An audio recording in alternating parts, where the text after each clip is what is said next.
أشرقت نفسي بنور من فؤادي. السلام علیکم ورحمۃ اللہ وبرکاتہ.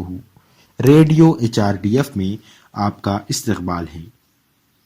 اس میں کوئی شک نہیں کہ زندگی کو آگے بڑھانے کے لیے روزگار، پیسہ اور دیگر وسائل کی ضرورت ہوتی ہے. کچھ لوگ ایسے ہوتے ہیں جو اپنی زندگی کا نصف سے زیادہ حصہ بیرون ملک میں کام کرنے اور دیگر سرگرمیوں میں گزار دیتے ہیں.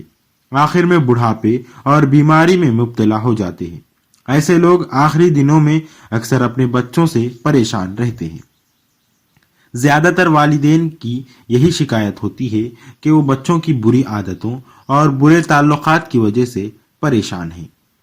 دیکھو، اگر ہم کل مر جاتے ہیں تو ہم جس کمپنی کے لیے کام کر رہے تھے وہ فوری طور پر کسی نئے شخص کو اس عہدے کے لیے رکھ سکتی ہے.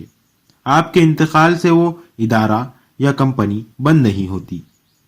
ہو سکتا ہے آپ اپنے دوستوں کے ساتھ مل کر مختلف کاروبار چلا رہے ہوں. آپ کے انتقال سے وہ اپنا کاروبار ختم نہیں کریں گے. وہ آپ کی جگہ کسی اور پارٹنر کو اپنے ساتھ ملا لیں گے. کاروبار جاری رہے گا، یہی ایک حقیقت ہے. ہمیں یہ بھی نہیں بھولنا چاہیے کہ زندگی کی اصل دولت ہمارا خاندان اور بچے ہیں. ہر کوئی ان کے لیے تکلیف اٹھاتا ہے. شدید گرمی میں بغیر کھائے بغیر سوئے بیرون ممالک میں کام کرنے والے اس کی واضح مثال ہے. اکثر وہ اپنے گھر والوں کو اپنے مسائل نہیں بتاتے.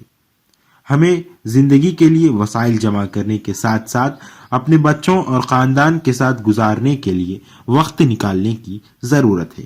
ان کی رہنمائی کی جائے اور ان کے ساتھ پیار سے پیش آئے. ان کو زندگی کے قیمتی اسباق سکھائے جائیں. انہیں سہارے اور سائے کی ضرورت ہے. ہماری زندگی ان کے لیے ایک ماڈل ہونی چاہیے. سب سے بڑھ کر یہ خیال رکھیں کہ وہ جہنم کی آگ میں نہ پڑ جائیں.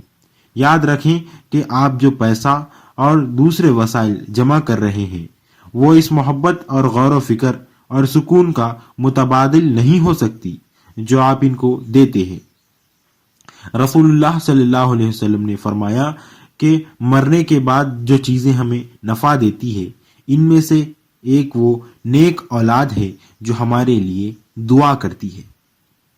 ہم ان دعاؤں کی توقع اسی وقت کر سکتے ہیں جب ہمارے پاس اپنے بچوں کو سنبھالنے اور تربیت کرنے اور خیال کرنے کا وقت ہو. اے ہمارے رب، ہماری بیویوں اور بچوں کو ہمارے لیے آنکھوں کی ٹھنڈک بنا اور ہمیں متقیوں کا امام بنا.